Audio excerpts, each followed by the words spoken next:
Welcome back to smart investor అన్న TV5 money. ప్రస్తుతానికి మార్కెట్స్లో ఇంతకుముందు అనుకున్నట్టే కొద్దిగా ట్రెండ్ వీక్గానే ఉంది, బట్ ఈ మేరకు సస్టైన్ అవుతుంది అన్నది చూడాలి. వోల్టాలిటీ అయితే మార్కెట్స్లో ప్రివేల్ అవుతుంది. 35 పాయింట్స్ ప్లస్లో 7963 దగ్గర నిఫ్టీ ట్రేడ్ అవుతుంది. సెక్టార్ స్పెసిఫిక్గా మనకి బ్యాంక్స్ బాగా అండర్ పర్ఫామ్ చేస్తున్నాయి. Bank stocks, bank Nifty almost 75 points డౌన్తో 18,370 దగ్గర ట్రేడ్ అవుతుంది. ఆటో ప్యాక్ కాస్త పర్వాలేదు అనిపిస్తుంది. ఆటో అండ్ మెటల్స్ లో కొద్దిగా మొమెంటం మనం చూస్తున్నాం. Capital goods, PSU banks and small క్యాప్స్లో కూడా కొద్దిగా సెల్లింగ్ ప్రెషర్ మనం కనిపిస్తుంది ఇప్పటిదాకా.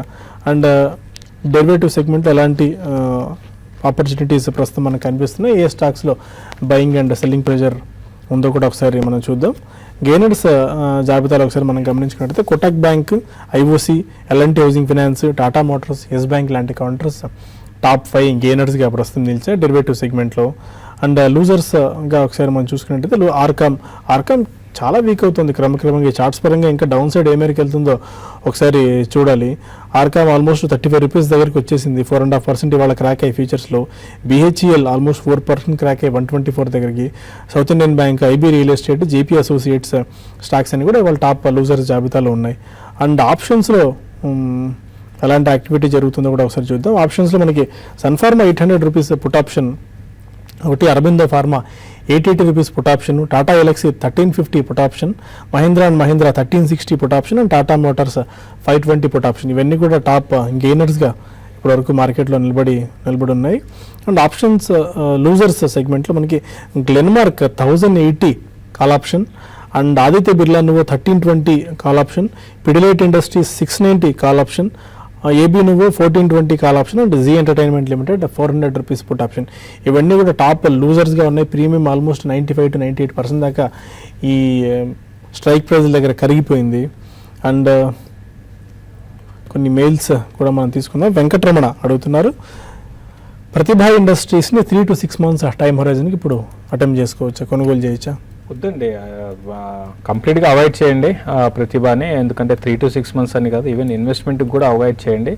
అసలు 3 to 6 months అయితే మిడ్ క్యాప్ స్టాక్స్లో మీరు ఎవరు కూడా ఆ టైం పెట్టుకొని 3 to 6 months టార్గెట్లో మనం బయటకు వచ్చేద్దామని అనుకోకండి. ఒకవేళ రావాలనుకున్నా కూడా అటువంటి టార్గెట్ పెట్టుకున్నా కూడా క్వాలిటీ స్టాక్స్లో వెళ్ళండి, ప్రతిభని అవాయిడ్ చేయండి.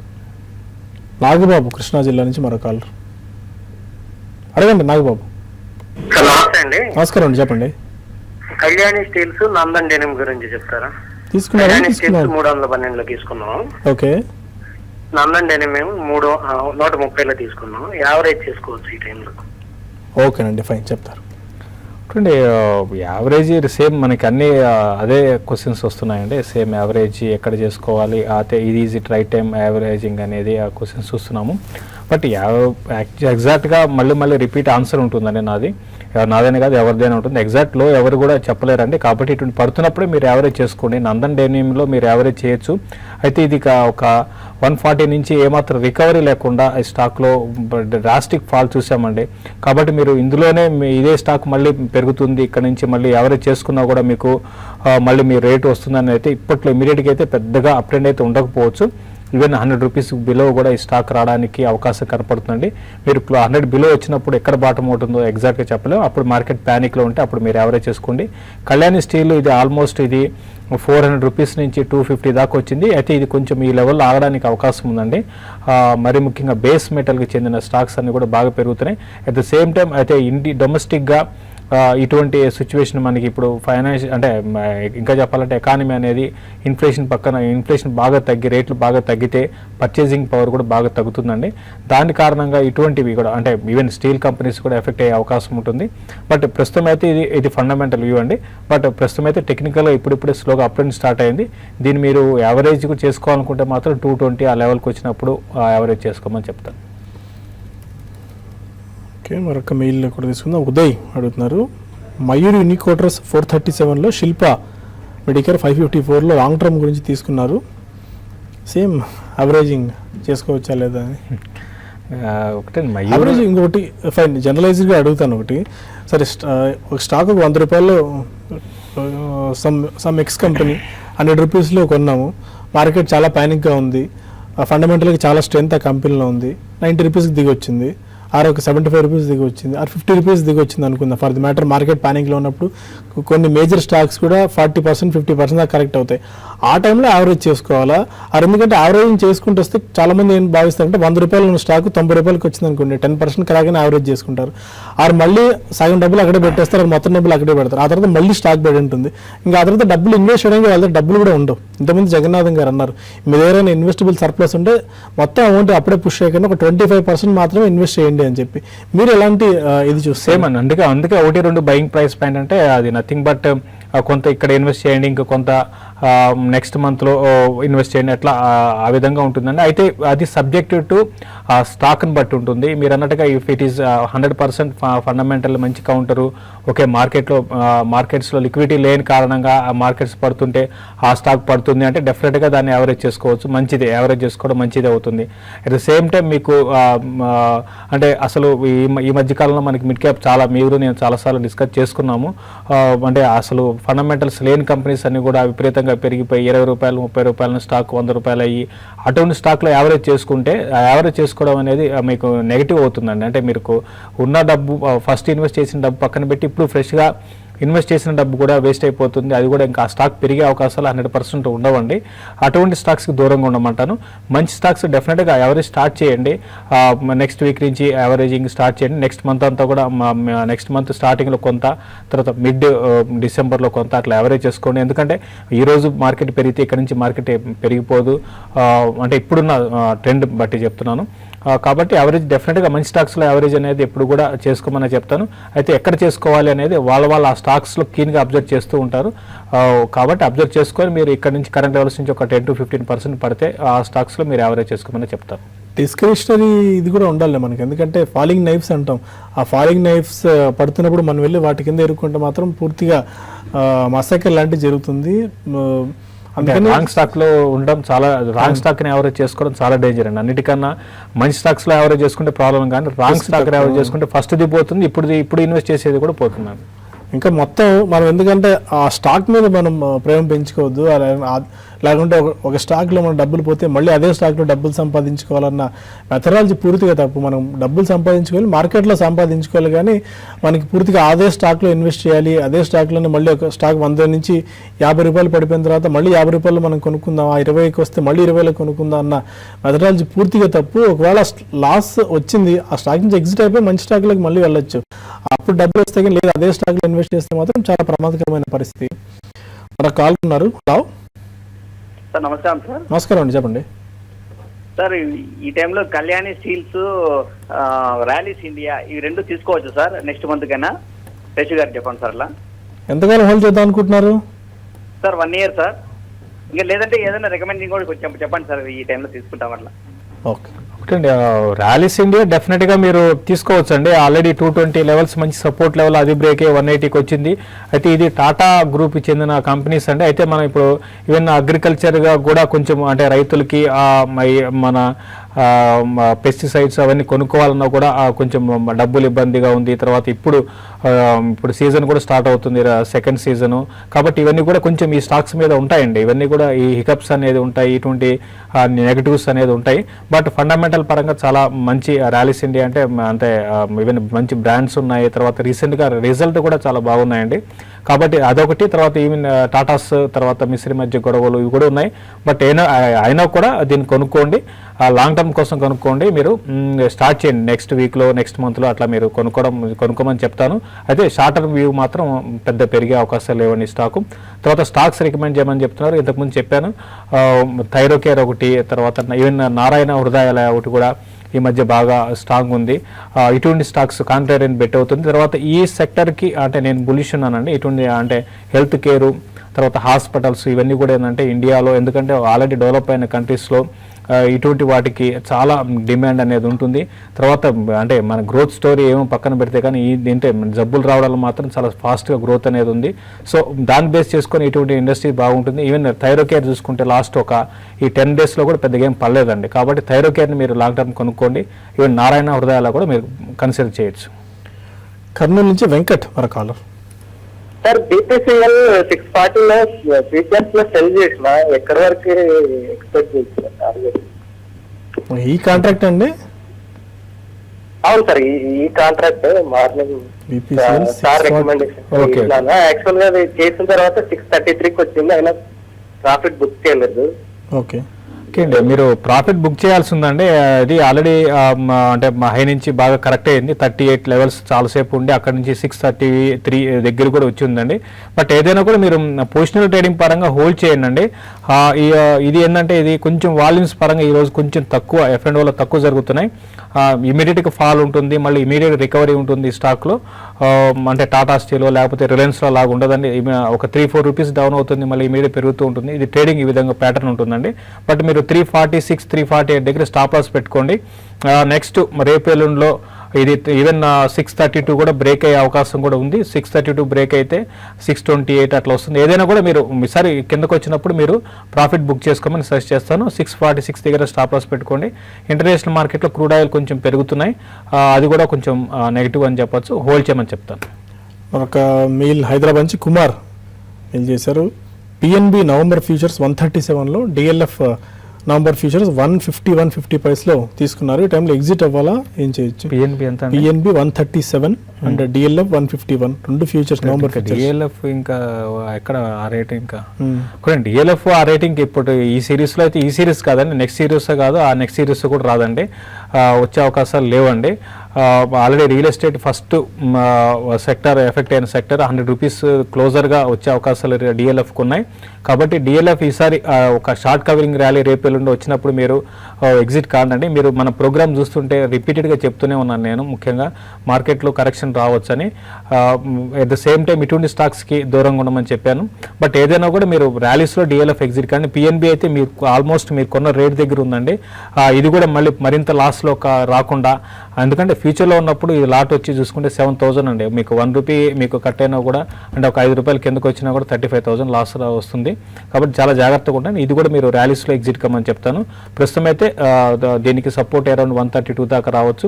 క్లోజర్గా 140 ఆ లెవెల్కి వచ్చినప్పుడు ఎగ్జిట్ కానీ, లేకపోతే ర్యాలీస్లోనే ఎగ్జిట్ కమ్మని చెప్తాను. హైదరాబాద్ నుంచి రామకృష్ణ మరో కాలర్. హలో రామకృష్ణ నమస్కారం అండి. మ్యాగ్మనీ ఆర్గానిక్స్ 500 ఉన్నాయి, 39 దగ్గర తీసుకున్నాను నేను. ఓకే.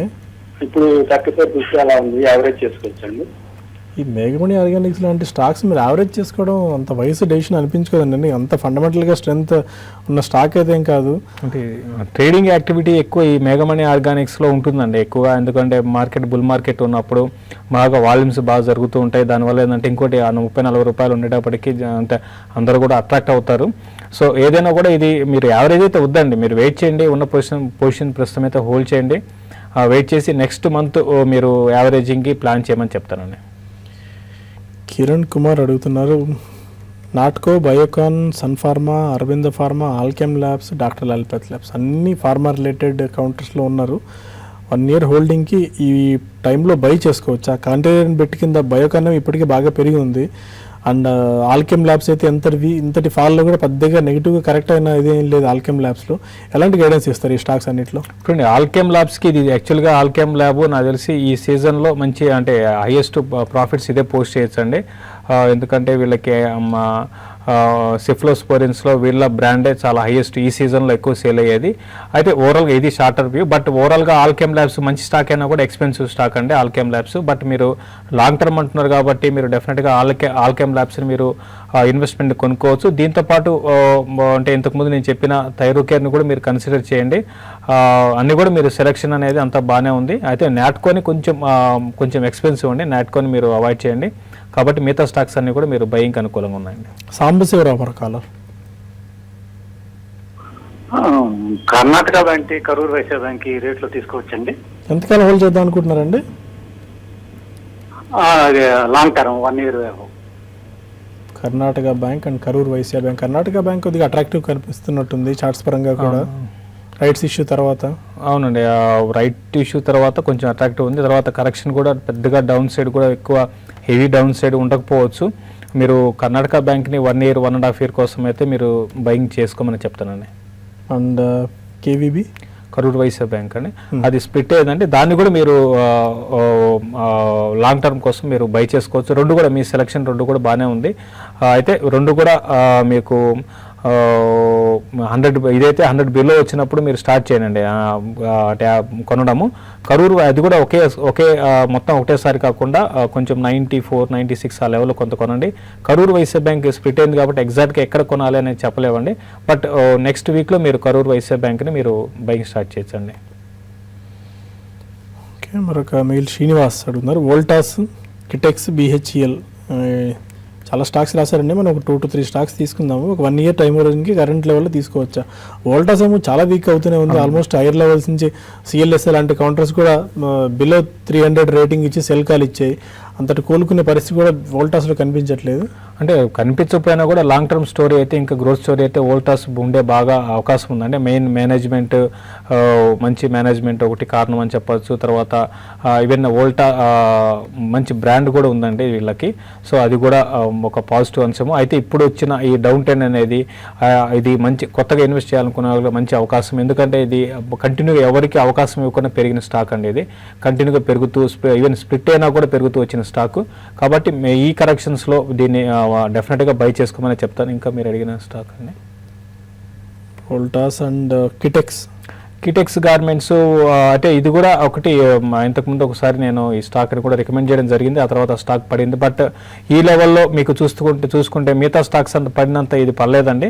బట్ ఈ లెవెల్లో ఈ స్టాక్ని మీరు లాంగ్ టర్మ్ కోసం, అంటే మన రిజల్ట్ అంత గొప్పగా లేవు అయినా కూడా కొన్ని ప్రాబ్లమ్స్ ఉండే కారణంగా ఈ స్టాక్లో ఒక వీక్నెస్ ఉంది. బట్ ఓవరాల్గా లాంగ్ టర్మ్కి కైటెక్స్ గార్మెంట్స్ డెఫినెట్గా మీకు హోల్డ్ చేయమంటాను. కిడ్స్ వేర్లో వీళ్ళు ఉన్నారు. లాంగ్ రన్కి బాగానే ఉండే అవకాశం ఉందండి. సురేష్ రెడ్డి అడుగుతున్నారు, జేబిఎంని 288లో బై చేశారు, 2800 షేర్స్ ఇప్పటికే. 6 months వ్యూ గురించి యావరేజ్ చేసుకోవచ్చా ఈ టైంలో? ఇంకా యావరేజ్ ఆల్రెడీ అంటే పడుతుంటే కొంటూ ఉన్నట్టున్నారు. ఎంతలో యావరేజ్ 288. సో JBM ఆటో ఎందుకో బాగా వీక్ అయిందండి. JBM ఆటో మిగతా వాటి కన్నా, అంటే ఆటోమొబైల్ మొత్తం కూడా ఈ ఎఫెక్ట్ ఉంటుంది. బట్ ఎందుకైనా వీక్ అయింది. మీరు ఇంకా యావరేజ్ చేసుకోవాలనుకుంటే మాత్రం మీరు చేయండి అనే కానీ ఇప్పుడే వద్దండి, కొంచెం వెయిట్ చేయండి. ఇంకా ఇది JBM ఆటో ఇంకా కొంత వీక్నెస్ అనేది రావడానికి అవకాశం ఉంది. ఓవరాల్ ఆటోమొబైల్ ఫస్ట్ బాగా ఈ మధ్యకాలంలో బాగా పడిన సెక్టర్ అంటే ఆటోమొబైల్ అని చెప్పొచ్చండి. ఈవెన్ JBM, అందులో మరీ ముఖ్యంగా JBM మాత్రం బాగా వీక్ అయింది. ప్లస్ ఇంకోటి రిజల్ట్ కూడా నాకు తెలిసి బాగాలేదు అనుకుంటా. అంటే మొన్న రిజల్ట్ అనౌన్స్ చేసింది, అది కూడా బాగాలేదు. ఇంకా ఇది ఫర్దర్గా వీక్ అయ్యే అవకాశం కనపడుతుంది. క్లోజర్గా 180 లెవెల్స్ రావచ్చు. అక్కడ మీరు యావరేజ్ చేసుకోమని చెప్తాను. లాస్ట్ మెయిల్ అక్కడ తీసుకుందాం. నవీన్ అడుగుతున్నారు, రాజమహేంద్రవరం నుంచి, వేదాంత అండ్ కేర్న్ ప్రజెంట్ రేట్లో 2 to 3 months బై చేసుకోవచ్చు. 2 to 3 months టైంకి బై చేసుకోవచ్చా? వదండి, రెండు కూడా బాగా ఓవర్ సో అంటే బాట్లో ఉన్నాయండి. అంటే మామూలుగా ఇప్పుడు అన్ని కూడా ఏదంటే ఓవర్ సోల్డ్లో ఉన్నాయి. బట్ ఈ రెండు స్టాక్స్ మాత్రం ఓవర్ బాట్లో ఉన్నాయి. ఎందుకంటే ఇది 60-70 రూపాయల నుంచి 200 దాకా వచ్చాయి. కాబట్టి రిస్కీ బెట్ అవుతుంది, అంటే పెరగచ్చు. అంటే ఓవరాల్గా మెటల్స్ చెందిన స్టాక్స్ అన్ని కూడా పెరుగుతున్నాయి. కాబట్టి ట్రేడింగ్ పరంగా డెఫినెట్గా మీరు బై చేసి క్విక్గా ఎగ్జిట్ అయితే బై చేయండి. లేదంటే మాత్రం రెండు కూడా చాలా రిస్క్లో పడతారు. వద్దనే చెప్తానండి. వీటికన్నా మీకు కొంచెం బాగా మార్కెట్స్ కొంచెం కిందకు వచ్చినాక వేరే స్టాక్స్ని సెలెక్ట్ చేసుకోవడం మంచిదండి. ఓకే, ప్రస్తుతానికి ఇంకా చాలా మెయిల్స్ ఉన్నాయి కానీ మనం వైండప్ చేసే సమయం వచ్చింది. ఆల్మోస్ట్ 45 points ప్లస్లో నిఫ్టీ 7,973 దగ్గర ట్రేడ్ అవుతుంది. కొద్దిగా లోయర్ లెవెల్స్ నుంచి కాస్త పుంజుకుంది. ఆల్మోస్ట్ 7,955 ఆర్డ్ లెవెల్స్ నుంచి 20 points దాకా రికవర్ అయింది ఇప్పుడే. సెన్సెక్స్ కూడా 118 points ప్లస్లో 25,883 దగ్గర ట్రేడ్ అవుతుంది. ఇది క్లోజింగ్ ట్రేడింగ్ రిమార్క్స్. కొంచెం రికవరీ అనేది వచ్చిందండి. అంటే 7980 పైన Nifty, cash Nifty sustain, even future కూడా సేమ్ అదే ఉందండి. అది సస్టైన్ కాగలిగితే ఇంకా కొంచెం షార్ట్స్ అనేది ఇంకా సిస్టంలో ఉంటాయి. అవి అంతా కూడా కవరింగ్ అనేది వస్తుంది. వచ్చినప్పుడు క్లోజర్గా 8,000 పైకి రావచ్చండి. బట్ 8,000 పైకి వచ్చినంత మాత్రాన మార్కెట్స్ రేపటి నుంచి పెరిగిపోతాయి అనుకోకండి. ఈ అప్ట్రెండ్ అనేది ఎగ్జిట్ కావడానికి, అంటే ఫ్యూచర్స్లో ఇంతకుముందు మనకి కాలర్ చూసాం, PNB కొన్నాను, ఇరుక్కుపోయాను, అంటే ఈవెన్ DLF లాంటి దాన్ని హై లెవెల్లో కొన్నాను అని మనకి చూస్తున్నాం. అటువంటి వాళ్ళు ఎగ్జిట్ కావడానికి ఈరోజు రేపు మంచి అవకాశం ఉంటుంది. కాబట్టి మళ్ళీ మార్కెట్స్ రేపటి నుంచి, రేపు సెకండ్ హాఫ్ నుంచి కూడా కరెక్ట్ కావడానికి కూడా అవకాశం ఉంటుందండి. కాబట్టి కొంచెం జాగ్రత్తగా ఉండమని. ఫ్రెష్ లాంగ్స్ అయితే యాడ్ చేయకండి. ఉన్న పొజిషన్స్ని ఎగ్జిట్ కండి. ఇంకా షార్ట్ చేసేవాళ్ళు అనుకునే వాళ్ళు కొంచెం వెయిట్ చేయండి, కొంచెం ఓపికతో వెయిట్ చేయండి. 1-2 అంటే కొంచెం ఒక ఈ లెవెల్ నుంచి కొంచెం పెరిగితే అప్పుడు మళ్ళీ ఫ్రెష్ షార్ట్స్ కూడా బిల్డ్ చేసుకోమని చెప్తాను. ఓకే, ఫైనల్ బులెటిన్ ఇక్కడితో వైండ్ అప్ చేద్దాం. మళ్ళీ క్లోజింగ్ రిపోర్ట్లో కలిసే ప్రయత్నం చేద్దాం. Stay with us.